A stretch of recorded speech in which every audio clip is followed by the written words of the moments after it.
मालती जी काफ़ी देर से दरवाजे में फंसे हुए एक पेंच को निकालने के लिए प्रयास कर रही थी, लेकिन जो वो चाबी यूज़ कर रही थी वो बेड को खोलने वाली चाबी थी, जिसे अक्सर बेड के नट खोला करते हैं। तो वो बहुत देर से प्रयास कर रही थी कि उससे नट खुल जाए। थोड़ी दूरी पर उनका बेटा बैठा हुआ था, तो बहुत देर से वो देख रहा था।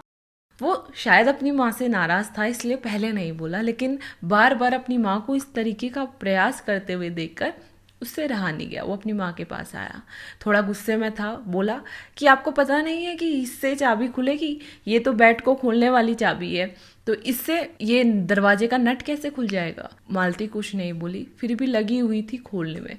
अब उनके बेटे को और ज़्यादा गुस्सा आया और ज़ोर से चिल्ला के बोला, माँ मैं आपको कब से समझाने की कोशिश कर रहा हूँ कि ये बेड के नट को खोलने वाली चाबी है, तो आप इससे दरवाजे का नट कैसे खोलेंगी?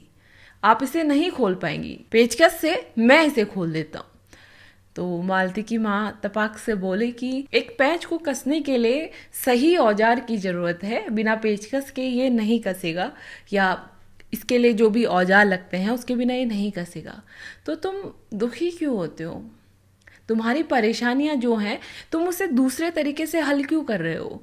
परेशानी के लिए भी तो एक सॉल्यूशन होगा, तो उस सॉल्यूशन से अपनी परेशानी को सॉल्व करो। कोई एक सॉल्यूशन तो ऐसा होगा जो तुम्हारी प्रॉब्लम को सही करेगा। एकदम से मालती जी के बेटे के मन में ये बात समझ आ गई कि उनकी माँ क्या कहना चाह रही हैं।